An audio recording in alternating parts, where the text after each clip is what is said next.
São só 2 slides, tá? Deixa eu fazer uma pergunta inicialmente. Quando eu falo de slide, tem muita gente que faz a apresentação e fica com dúvida. Quantos slides você... Tá louco, né? Quantos slides vocês acham que uma apresentação deve ter? Eu sempre vou entregar alguma coisa educacional porque professor, né? E aí? Se você perguntar para minha esposa, ela vai falar que um slide a cada 2 minutos de apresentação. Tem gente que... Vocês já chegaram num evento e que o cara, assim, quando aparece aquela barra lateral do slide, ele se fala, senhor, 84, não vai acabar nunca. Estimativamente, né, para cada 1 minuto, um slide. Né? Então, se você tem um talk de 12, seriam 12 slides. Mas, sempre alguém faz um comentário, um ou outro, um slide que você gasta um pouquinho mais de tempo, então você diminui isso pela metade. Então, a cada 30 segundos, você tem que usar, em 1 minuto, você tem que usar 2 slides, tá? Então, uma apresentaçãozinha de 10 minutos ali, você tem que ter uns 5 slides, tá? Eu gosto de fazer menos ainda, porque a ideia, o foco nunca é a tela. Então, dá só um pausezinho em cima com o som. Eu tenho um toque. Isso. Então, eu gosto de fazer menos ainda, porque o foco nunca será a tela. O foco é o que a gente está falando. Ali é só apoio, tá bom? Passa para mim, por gentileza. Nós vamos falar sobre um negócio hoje que foi uma pesquisa realizada recentemente. Não sei se vocês chegaram a ver essa pesquisa, foi mobilizada por N instituições e eles fizeram com empresários e empreendedores, né? E o empresário, ele criticava o empreendedor e o empreendedor criticava o empresário. E tem gente que fala assim, mas não é a mesma coisa? Eu posso ser os dois, se eu quiser, eu tenho que ser um dos dois, quem é melhor do que quem? Então, foi baseado nessa pesquisa e que eu quis trazer para vocês essa reflexão e também aí uma clarificação dessas duas fases, né? Então, respondendo a primeira pergunta que eu mesmo fiz para vocês, eu preciso ser qual dos dois? Os dois, tá? Os dois. A gente já vai falar um pouquinho mais disso. Ah, mas o empreendedor não é melhor? Depende. É fase. Tá? Então, só para vocês olharem na tela aqui um apoio bem rapidinho, nós precisamos saber acessar o perfil no momento certo. Tem momento que você vai precisar ter perfil de empresário, tem momento que você vai precisar ter perfil de empreendedor. Tá? Geralmente, quando você conversa com um empreendedor, por exemplo, vou dar o exemplo do James aqui, porque é um cara que eu conheço e eu sei que ele é aguerrido no negócio, né? Geralmente quando você vai conversar com um empreendedor, o que acontece? O empreendedor, ele está sempre se movimentando, ele nunca está fazendo uma coisa só, né? Então, aí vocês estão vendo que eu estou entregando uma pessoa certa, porque eu sou muito parecido com ele, né? Ele está sempre fazendo várias coisas, nunca está fazendo uma coisa só, ele está sempre em coisas que são basicamente inovadoras, que as pessoas ao redor olham e falam assim, você é louco. Cara, como é que você consegue? Geralmente, esse é o perfil do empreendedor, porque ele é inconformado. Ele pode já ter alguma coisa consolidada, ele vai atrás de alguma dor de cabeça para a cabeça dele para mexer novamente, né? Esse é o perfil empreendedor. Quando é que esse perfil é necessário? Então, só para vocês entenderem. Quando a empresa ela é jovem, tá? Então eu vou dizer para vocês, o que é uma empresa jovem? Depende. Uma empresa ela pode ter 30 anos no mercado, mas ela pode ter atitude de empresa jovem. Concorda? O que é uma empresa jovem? A gente pensa no jovem, a primeira coisa que vem na sua mente, jovem. Pouco tempo. Idade. O que mais? Inexperiência. Pressa. Insegurança. Coragem. Empresa jovem, coragem. Legal. Descolada. O que mais? LOL. Geralmente a gente vai atrelar, quando a gente fala empresa jovem, você pensa no jovem, daí você fala inconsequente às vezes, faz, depois pensa, e todas as outras coisas que vocês disseram também, com certeza. Então, quando a empresa ela é jovem, vocês não concordam que tem muita área hoje, que se não fosse jovem, não abria a porteira para quem tem um pouco mais de idade? É ou não é? Então, por exemplo, se você pegar mercado de NFTs, criptomoedas, geralmente você vai ver pessoas mais jovens envolvidas, e aí talvez alguém diga assim, porque não tem nada a perder. Não, todo mundo tem o que perder. Só que são pessoas que elas estão dentro de movimentos, elas entenderam alguns movimentos que são disruptivos, e elas estão olhando, eu não estou olhando isso aqui agora, eu estou olhando lá na frente, e às vezes os mais conservadores, não os mais velhos, os mais conservadores e tradicionais, eles têm um pouco de pé no chão mais e falam assim, isso aqui não é para mim, ou pelo menos não agora. Eu gosto sempre de dar essa ilustração, assim, quando surgiu o Shopee, a Shine, essas empresas aí, AliExpress, eu duvido quem foi o primeiro a comprar. O teu amigo falava, você viu o AliExpress lá? Aí você fala assim, você comprou alguma coisa? Eu comprei o celular dele, mas veio mesmo? Vem, aí você vai lá e compra, né? Você quer deixar que o outro compre primeiro para validar, para depois você fazer o seu. Como, por exemplo, acontece quando você chega com uma pessoa que nunca fez uma compra online, e aí você fala para a pessoa, você pode comprar qualquer coisa pela internet, viu? Qualquer coisa. Inclusive tem áreas da internet que você compra arma, você compra droga, até coisas ilícitas vende na internet, na Deep Web. Você pode comprar qualquer coisa. A pessoa fala, como é que eu compro um carro pela internet? Dá para comprar um carro, dá para comprar uma casa. Estão sendo feitas as primeiras transações de casas, agora sendo pagas com Bitcoin e relatadas no mundo, né? Então você fala, a moeda que estava todo mundo tirando sarro até um tempo atrás, agora o McDonald's americano, nos Estados Unidos, aceita a moeda da molecada, aceita para pagar lanche. Daqui a pouco você vai comprar casa com Bitcoin, você vai comprar carro com Bitcoin. Se não me engano, a Mercedes, se não me engano, alguma montadora grande, acho que foi a Mercedes-Benz, já liberou as primeiras compras com Bitcoin de carro. Olha só, legal. E aí, num universo onde agora não é mais a dúvida se o Bitcoin é verdadeiro, se o Bitcoin não é uma ilusão, agora nós estamos na luta para saber qual vai ser o primeiro país a liberar a economia no Bitcoin. Eu acho que vai ser a Rússia, mas é uma aposta minha, tá? Imagina quando isso liberar, quanto tradicionalismo vai cair? Não, dinheiro bom é dólar, dinheiro bom é real, dinheiro bom não. Dinheiro bom é um dinheiro que triplica e ele é digital, ele é não fungível. Sei lá, tem uns negócios agora que explica, né? O que é não fungível, enfim. Mas a ideia aqui não é falar de Bitcoin para vocês, a ideia é falar que, por exemplo, o empreendedor, ele é conhecido por ser o cara da mão na massa. Ele é conhecido por ser aquele cara que faz assim, daqui que eu faço, daqui que eu faço. Só que olha que interessante, num dado momento, quando a empresa é jovem, ela precisa de velocidade. Então, volto à pergunta, o que é uma empresa jovem? Se a sua empresa faz muitos anos que ela não inova nos processos, pode ser que você tenha 30 anos, 20 anos, 10 anos de empresa. Ela pode ser nova, ela pode ser jovem. Essa é uma pergunta que sempre vai ficar na cabeça das pessoas. O que é uma empresa nova? É a data da fundação da empresa ou os processos da empresa ainda serem imaturos, serem jovens demais ainda, serem pequenos demais, serem não arriscar novas, não crescer, não procurar novidades para a empresa. Então aqui é uma reflexão para cada um definir o que é uma empresa jovem. Geralmente as empresas jovens, elas têm empreendedores que estão puxando. Aonde é o caos disso? Agora nós vamos falar do lado do empresário.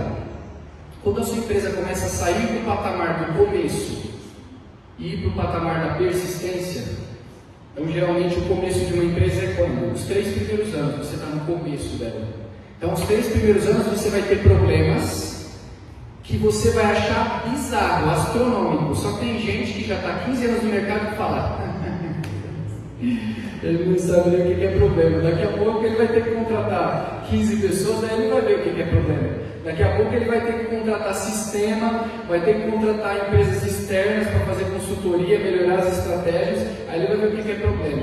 E aí você passa para o lado do empresário. O empresário, você precisa migrar em um dado momento, fazer e voltar para o lado empresarial. Por quê? O empresário é o cara que tem a mente estratégica, a mente analítica, a mente que sabe alocar recursos e pessoas em tarefas. Então, pensa no empreendedor. Agora eu não vou dar mais o exemplo do James, eu vou dar, pensa num empreendedor que vem à sua cabeça, e na minha cabeça quando eu penso no empreendedor vem o Flávio Augusto, e eu fico pensando assim, imagina se o Flávio Augusto, que é um empreendedor, ele não tivesse a habilidade de flertar com a área empresarial. Vocês acham que as empresas do Flávio Augusto teriam crescido? Porque sem estratégia, sem análise, sem saber alocar e cuidar de pessoas, a empresa não cresce.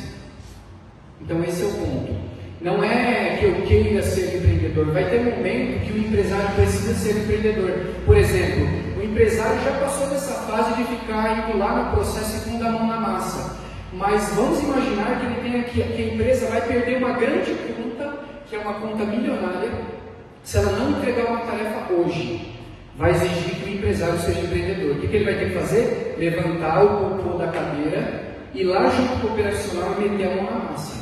Nós não vamos perder isso, estamos juntos até depois do fim, nós vamos fazer acontecer. Então é a hora que o empresário vira empreendedor neste processo e ele vai para o front e faz. Tem alguma coisa de errado?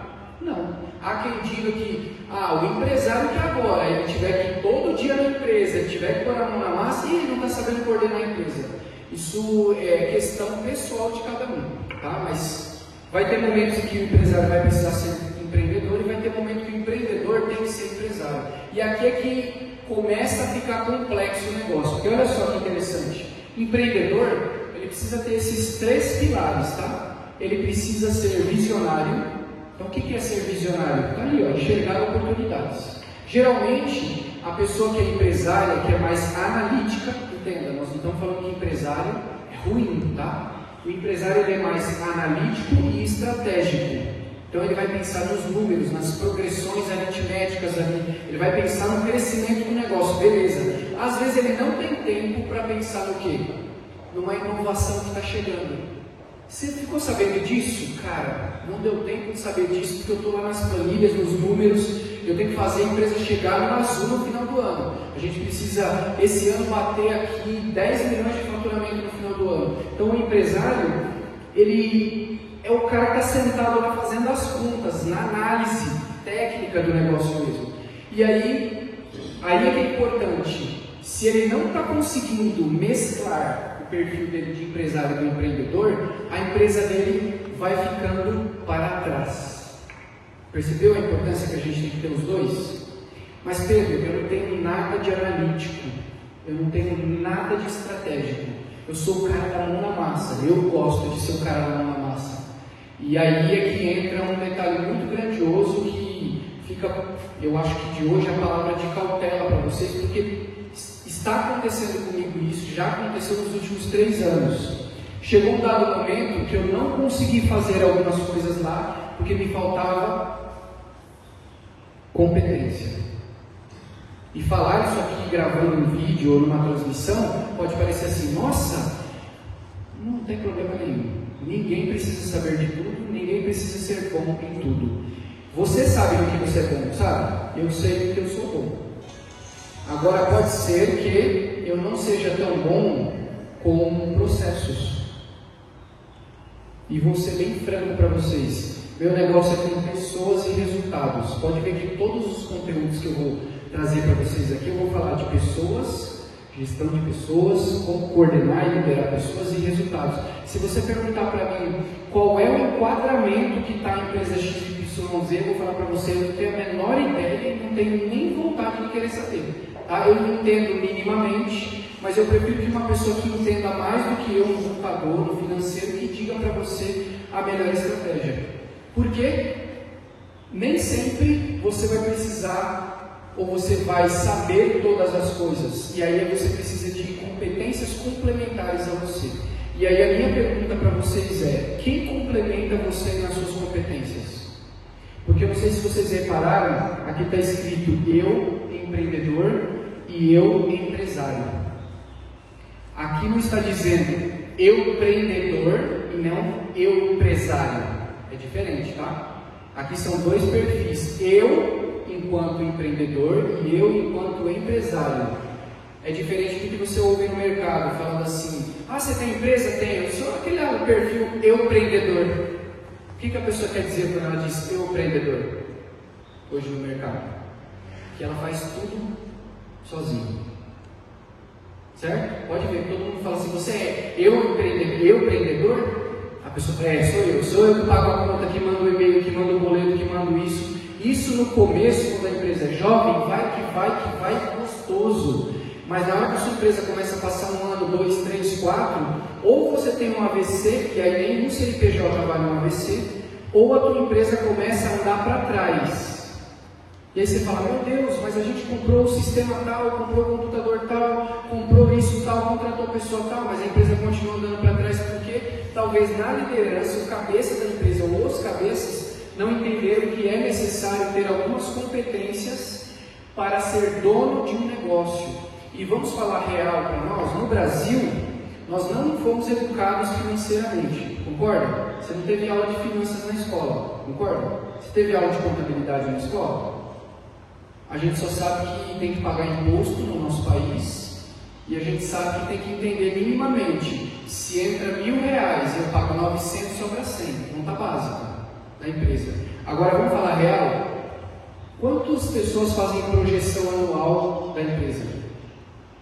Você começa janeiro sabendo quanto você tem que faturar o ano inteiro? E às vezes, se você não está fazendo isso, não é para você se sentir culpado, é para que essa apresentação de hoje faça você refletir no quê? Às vezes, você precisa de processos na sua empresa e você precisa ser empresário em um dado momento. Só que aí o seu perfil de personalidade é aquele perfil que não gosta de burocracia, não gosta de processo. Nossa, isso me irrita. Então eu preciso ter alguém na minha equipe dividindo essa energia comigo e criando esse lastro de competência dentro do meu negócio. Nem sempre, pessoal, nem sempre, e isso é um erro que eu vejo em 99,9% das empresas que eu entro para dar algum treinamento. A empresa só fala de contratar funcionário operacional. Toda vez que eu vejo alguém falando, eu estou contratando. Quem você está contratando? Eu estou contratando um motorista, estou contratando um carregador, eu estou contratando uma pessoa para recepção. Eu nunca ouço pessoas falando assim, eu estou contratando um CEO para a minha empresa, porque eu sou o cara que fundei, mas eu não sei fazer a empresa crescer, eu preciso de um CEO. Eu nunca vejo, especialmente no interior, alguém falando, eu preciso de um CEO, ou um CTO, ou um CMO, ou um CFO. E se esses termos que eu falei para você não soam, o que é CMO, CTO, CFO, aí é importante que você também estude, porque são profissionais especialistas em áreas. Por exemplo, se você tem um estrategista financeiro na sua empresa, ele vai olhar todo e qualquer detalhe financeiro que vai fazer com que a sua empresa cresça, produza mais e te dê um lucro maior no final do ano. E às vezes você fala, mas esse cara custa caro. Talvez está custando caro e você não ter ele. Talvez está custando caro você não ter essa pessoa. Então, essa reflexão de hoje é que você não precisa ser só empreendedor ou só empresário. Você precisa ser cada um deles no momento certo. Então, qual é o estágio que a sua empresa está hoje? Eu tenho dito isso para vocês nas minhas últimas dicas, que nos últimos anos eu tenho como que quebrado em pedacinhos a minha empresa e reconstruído ela de novo, né? Pode parecer loucura para quem é mais tradicional, você fala assim, você vai mudar toda a tua modelagem de negócio? Isso é louco? Como é que você vai fazer isso? Você já tem 8 anos que você faz isso. E eu tenho que infelizmente dizer, se eu não fizer isso, minha empresa não dura mais 8. E olha que a minha empresa corre atrás de inovação todo momento. E eu digo para vocês, minha empresa não fica de pé por mais 5 anos se eu não fizer as mudanças que eu preciso fazer nela hoje. Eu estou falando real para vocês, hoje real, tá? Minha empresa, Foco Business. E aí eu faço essa reflexão para vocês também. Nos próximos anos, você já parou para pensar que você tem que pensar na longevidade do seu negócio? Você consegue imaginar hoje você não tendo mais a empresa que você tem? O que você faria? Eu, por exemplo, digo para vocês, eu acho que eu teria uma baita de uma depressão. Se eu não estivesse fazendo o que eu faço, que eu amo fazer, eu teria possivelmente uma baita de uma depressão. Porque eu não ia conseguir, eu ia de algum jeito tentar entrar nas empresas das pessoas e ajudar elas a fazer alguma coisa, eu ia querer fazer alguma coisa. Eu não sei dizer para vocês, porque isso é uma coisa que nem passa pela minha cabeça. Mas hoje eu olho para alguns modelos de negócios, inclusive alguns da nossa cidade, e penso, meu Deus, será que a pessoa não percebe que o mundo está caminhando para frente e tem algumas coisas que não é mais sustentável, mas não é mais sustentável nem em 2 anos.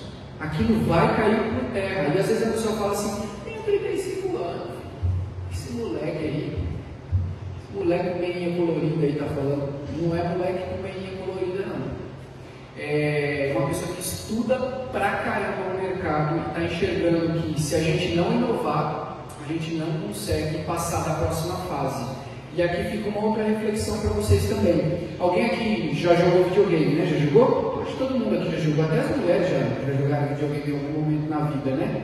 É propriamente uma diversão que meninos fazem mais, mas tem muita menina aí que já jogou videogame. Vocês sabem que todo e qualquer jogo tem que passar de fase, não tem? E aí responda para você mesmo, a próxima fase no videogame é mais fácil ou é mais difícil? A próxima fase do Mario Bros. A próxima fase do Atari, lembra lá do Enduro? Na hora que você passava da primeira, como é que ficava? Aí agora vem com neblina, lembra? Os carrinhos com neblina, você não conseguia ver na frente, e aí começa a aumentar a velocidade, começa a diminuir o tempo. Você tem que acelerar, porque senão não dá tempo de chegar, e rápido com o carro forte, ali com uma velocidade alta, você desviar com neblina, vai ficando mais difícil. E a gente está caminhando na linha do tempo. Estava conversando com o Flávio antes de começar, e ele falou, cara, eu não vi janeiro passar. Vocês viram janeiro passar? E eu vi gente na internet falando assim, caramba, parece que janeiro está com 35 dias, né? 45 dias. Eu não vi janeiro passar. E eu pisquei o olho, quase perdemos o prazo ontem, porque eu falei, gente, já é quinta-feira, eu não consegui abrir a conta no banco, estava falando para o Flávio, está voando o tempo. Isso quer dizer o quê?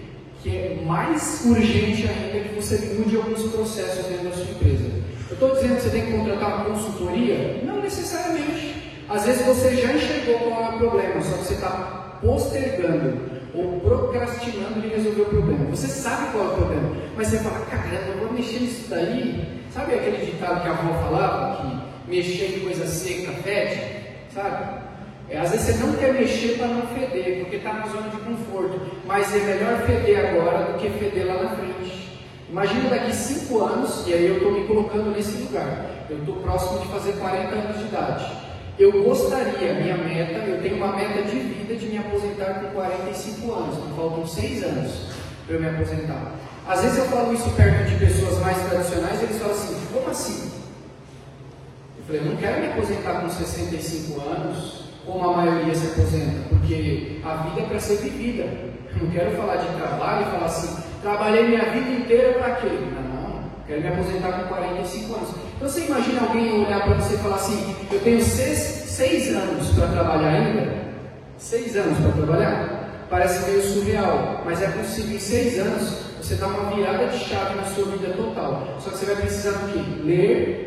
E é uma coisa que a gente tem dificuldade no nosso país, a leitura não é própria, porque a gente não é estimulado a leitura, mas você vai precisar ler, você vai precisar disso aqui, ó, que muita gente ainda não entendeu o que é network. Eu costumo dizer regularmente para as pessoas que eu me conecto, faz mais de 5 anos que eu não sei o que é prospectar um cliente. E vocês sabem que eu estou falando que é prospectar, pôr a pastinha debaixo do braço e ir lá e falar assim, viram? Eu faço tal e tal coisa, não sei o que é, porque network fez isso. Só tem gente que às vezes participa de grupo de network e pensa assim, ó, entrei lá faz 3 meses, não fechei negócio com ninguém, esse negócio de network aí não funciona. Eu pergunto, o que você fez? O que você fez em prol da causa? Quantos B2Bs você marcou? Quanto você foi dentro das empresas? Quanto você se colocou à disposição? Essa semana eu vi uma frase célebre do Thiago Brunet. Ele falou assim, ó, se uma pessoa não está tendo resultados, é porque ela parou de servir outras pessoas. Se uma pessoa não está tendo resultados na empresa dela, ou ela, resultado pessoal dela, é porque ela parou de servir outras pessoas. A vida é sobre servir. Se a tua empresa está diminuindo o fator servir, o público, esse cliente aí também só quer que está parando de servir, você está querendo fazer o que é bom para você, não o que é bom para o cliente. Se você está parando de servir, sua empresa para de ter resultado. Então é cada dia mais pensar em métodos, tecnologias para servir, entregar de bandeja, cada vez mais fácil, mais rápido, mais consistente as coisas para as pessoas. E aí vai exigir o quê? algumas competências aqui. O empreendedor precisa ter visão para enxergar a oportunidade. O empreendedor precisa ter coragem. E coragem é a força motora da ação. Tem gente que fala assim, mas eu tenho medo. E eu sinto lhe informar, se você ver qualquer publicação científica que fale a respeito do medo, você vai ver que lá vai estar dizendo que medo é instinto do ser humano. O ser humano sempre vai sentir medo porque ele ainda não experimentou. Uma vez que você experimentou, sabe aquele medo que você tem de pular de paraquedas? Ou de ir na roda gigante? Ou de ir no sei lá, no Sky Coaster? Ou ir em alguma coisa? Na hora que você vai a primeira vez, você fala assim, de novo. Quantas e quantas vezes eu já vi pessoas, por exemplo, saltarem de uma... Está lá com medo de pular no trampolim de uma piscina. Depois que ela pula a primeira vez, ela fala assim, caramba, eu quero ir de novo. Porque agora ela não tem mais medo daquilo, ela já mediu o impacto, já conseguiu ter aquela experiência, né? Então o empreendedor ele vai precisar disso, e especialmente de competência. Vocês sabiam quais são um dos maiores motivos de quebramento de empresa no nosso país? Fecharam, eu não quero errar nos números, tá? Eu não peguei os números atualizados porque a pandemia continuou, mas até junho do ano passado eram mais de 700 mil empresas que pseudo quebraram na pandemia. E eu costumo olhar para os dados e pensar assim, será que foi a pandemia que quebrou? Será? Pode ser que alguns realmente quebraram. Por exemplo, imagine uma empresa de evento, parou todos os eventos.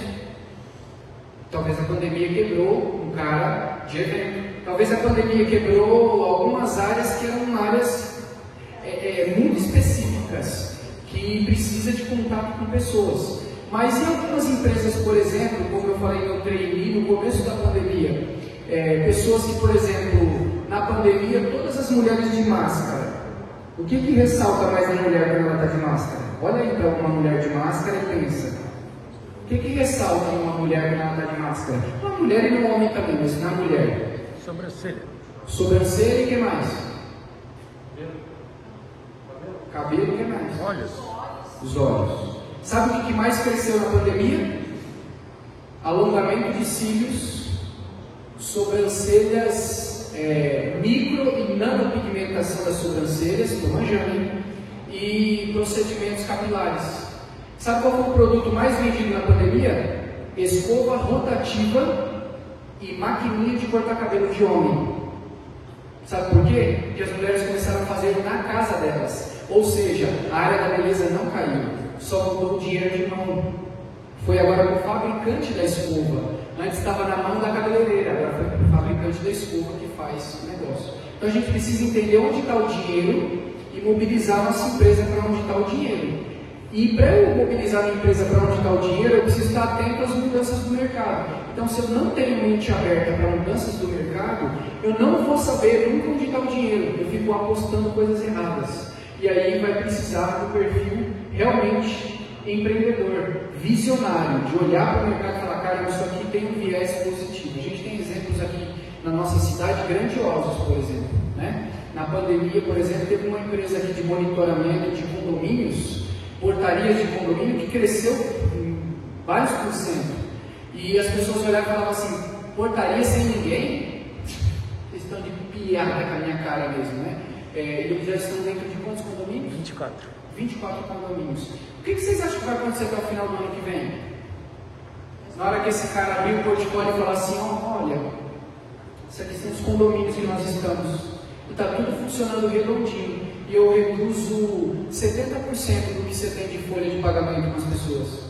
Ele tem dados de 24 condomínios. Você acha que ele não vai fechar condomínio? Ele vai passar para a próxima cidade, e vai passar para a próxima, e vai passar para a próxima. Por quê?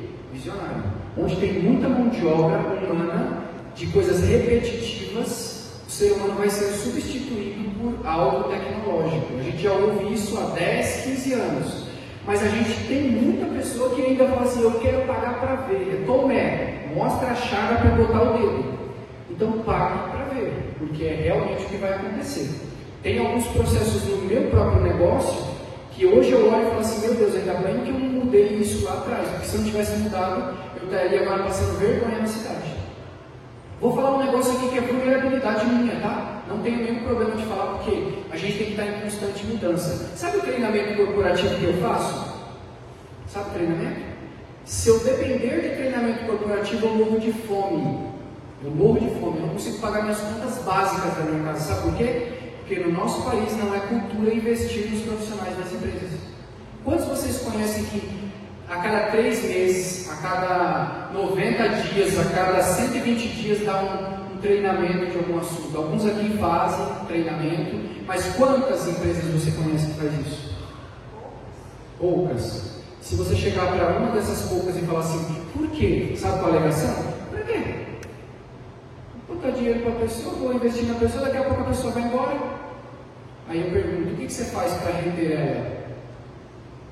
Aí faz assim, igual o Chaves, né? Não tem resposta, né?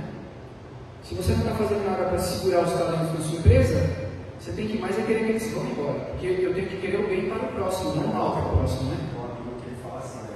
Ele tem essa pergunta, e se eu treino o cara vai embora? E ele fala, e se você não treina o cara fica? Perfeito. E se eu treino e o cara vai embora? E se você não treina e o cara fica? E arruina a tua empresa? Quantas pessoas, olha que matador isso. Quantas pessoas você demorou para demitir e ela criou um caos na tua empresa? Vou dar um outro exemplo. Quanto tempo você demorou para demitir um cliente? Quando você demitiu aquele cliente, você falou, ai que alívio. Só quando você olhou porque ele destruiu dentro da tua empresa, foi um montão. Você não deveria nem ter pego aquele cliente. O cliente que fica piscinando você por preço é o que vai te dar dor de cabeça. E às vezes você fala, eu preciso pegar outro cliente que precisa pagar minhas contas. Aí você vai lá e pega cliente bosta, no perdão da expressão. E o cliente é o bosta que vai ferrar a tua empresa. É o que vai sair e vai falar assim, aqui no contrato, ó. Aqui, ó. Aqui, ó. Tem que entregar isso, isso, isso. Ele ainda vai meter um processo na tua empresa e vai falar assim, filho da mãe, né? Fiz R$1.000 mais barato para ele, olha o que ele está fazendo, está processando. Exatamente. Você deu a cama para ele deitar, né? Tem muita empresa que faz investimento para treinamento mais operacional. Por exemplo, uma grande indústria só se preocupa em treinar para usar aquela máquina. Mas esquece que o prioritário é trabalhar o eu, o processo criativo das pessoas, e isso vai fazer muito mais diferença. Muito bem. Todo mundo ouviu, né?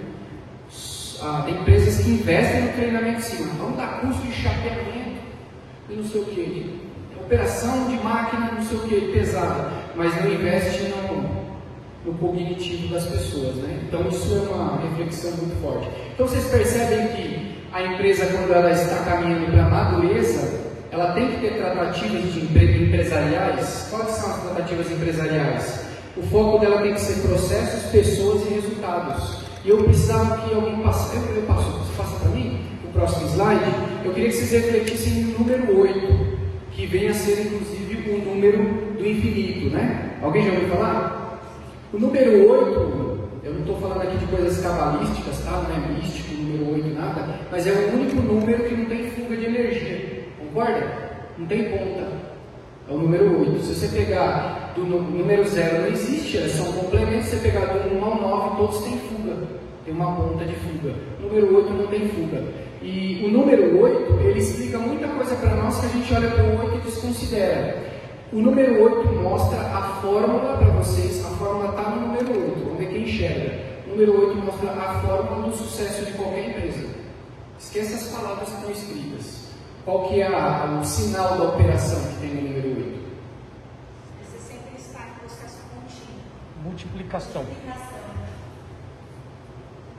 Multiplicação. A multiplicação gera um processo contínuo. E aí eu queria deixar esta fala como finalmente da minha dica hoje para vocês. Às vezes a gente pensa assim, ó, precisamos comprar mais computadores, precisamos comprar ar-condicionados mais potentes, a gente precisa comprar um servidor mais potente. E às vezes nós não estamos pensando que são pessoas que geram resultados. E para eu pensar desse jeito, às vezes eu vou precisar pensar como um empresário. Porque o empresário pensa no processo, na análise das coisas, ele tem métricas das pessoas. E ele vai precisar chegar ao momento de pensar assim, ó, as pessoas que não estão produzindo, ou elas precisam ser treinadas, ou elas não sabem, não está alinhado com elas a expectativa, ou elas não sabem, ou elas estão alocadas nos lugares errados. Se você não tem competência de fazer essa avaliação, e não ter competência para fazer essa avaliação, não faz de você uma pessoa ruim. A gente volta lá no início, você não precisa saber de tudo. O que você é bom? Por exemplo, o Flávio é excelente em programação. Não precisa ser excelente com gestão de pessoas. O Pedro, eu me considero acima da média, com toda humildade, em questão de treinar e capacitar pessoas. Mas eu não sou bom com outras coisas, com números, com processos burocráticos, eu não sou bom. Não sou. Já cometi inúmeras falhas porque eu tentei me arriscar, como a gente fala, cada macaco no seu galho, cada um no seu quadrado. Eu fui no quadrado do outro e falei, deixa com o pai tá um. E aí, deu aquela cacona, né? Então a gente tem que entender que nós não temos habilidade para tudo, mas esse processo de multiplicação ele vai acontecer, e se você pegar aqui e imaginar como se fosse uma pista de corrida em formato de 8, onde os carros eles vão e voltam, vão e voltam, vão e voltam, toda vez que pessoas percorrerem um caminho completo, elas vão passar pelos resultados, e elas vão voltar, o resultado vai voltar nelas, e elas vão voltar em resultados. Para uma pessoa começar a dar resultado na sua empresa, ela precisa se sentir bem, ela precisa estar bem, ela precisa estar bem, especialmente aqui. Um exemplo disso é quando alguém está com um problema familiar. Como a pessoa produz dentro da empresa? Quantas pessoas já não foram mandadas embora de empresas porque estavam com problemas familiares? Não com problemas de competência profissional, mas elas estavam chegando atrasadas, elas estavam faltando na empresa, e não tiveram carinho, as pessoas não tiveram carinho de entender qual era o problema momentâneo dela. Talvez falar assim, vamos dar um tempo para você resolver, depois você volta, melhor do que você se queimar no processo. Se as pessoas estão felizes, estão preparadas, estão motivadas e principalmente ativadas, tá? Porque um rádio, só o rádio não funciona, você tem que ligar ele na tomada para ele funcionar, tem que pôr energia nele. A energia é a ativação. Se elas não estão energizadas, elas não vão produzir resultados. E precisa entender se as pessoas sabem que resultado elas têm que produzir. Aí é que entra o empresário, porque muitas vezes o empreendedor vai lá e fala, vamos fazer, e ninguém entendeu qual é o resultado que tem que dar. Então a gente tem que ter alinhamento analítico, sim, com as pessoas, alinhamento de expectativa, senão elas não sabem o que elas precisam dar de resultado. Né? Eu estou aliciando aí algumas lojas para dar treinamento para vendedores, e aí um pecado que eu vejo, né? As lojas determinando se a pessoa é digna, tipo igual na Roma antiga, né? Fica viva ou é decapitada, né? Elas estão fazendo isso com os vendedores porque eles não estão batendo meta. E aí eu vi um específico gestor de uma galera de vendas falando assim, gente, quem não bater a meta esse mês está fora. E aí a primeira coisa que eu pergunto é, e as suas metas, você está batendo para ele? Está batendo a meta? Você está orientando as pessoas que meta não é piso e fica debaixo do seu pé? Ou você está orientando que meta é teto, como a maioria dos líderes fazem? É meta, hein, gente? Se aterroriza tanto as pessoas que as pessoas pensam que a meta é esse teto aqui, ó. Ela fala, eu não consigo, esse mês de fevereiro só tem 28 dias, meu Deus, 120 mil, tem quanto é de meta? Ela não consegue. Você tem que chegar para ela e falar assim, ó, você é muito maior que uma meta, está abaixo do seu pé, você consegue bater, eu vou te dar subsídio para você bater. Ela tem que sentir que você está junto com ela até depois do fim, senão ela vai se acovardar diante da meta. Então que a gente possa pensar que empreendedor no momento certo, empresário no momento certo. Se eu tiver que agir nesse momento na minha empresa como empresário, eu não tenho competência para isso, eu preciso de pessoas que tenham competência e chamá-las para vir comigo, sem um olhar de gasto, mas com um olhar de investimento. Se eu tenho competência para fazer e não estou fazendo, por que eu não estou fazendo? Porque dá muito trabalho.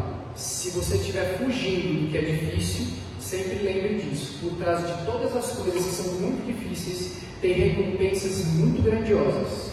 Muito grandiosas. E às vezes você não acessou a recompensa que você quer acessar, que você tão deseja, porque você não está disposto a sentir a dor que você precisa sentir para acessar aquilo. Então eu queria deixar essa reflexão para vocês hoje, e me incluo no meio dessa reflexão, porque ela tem me destruído nos últimos anos e me reconstruído. Sabe a ideia da águia arrancar todas as penas para se renovar? Você acha que não dói tirar as próprias penas? Dói. Só que as penas que nascem ali, naquele lugar, elas são renovadas, mais fortes, robustas e vão te dar horas de voo para frente muito maior. Não pule a fase, mas também não ignore ela. A próxima fase sempre será mais difícil e se você estiver ignorando a próxima fase por não sentir a dor, a outra fase vai te fazer sangrar muito mais ainda. Então que todos olhem com muito carinho e pensem, nesse momento, essa é a pergunta para fechar, nesse momento a sua empresa está exigindo que você seja empresário, analítico ou empreendedor, mão na massa. Se for empreendedor, vai lá e faz. Se for empresário, vai lá e faz. Se você não puder fazer, se associe a quem pode te ajudar. Muito obrigado, espero que vocês tenham gostado.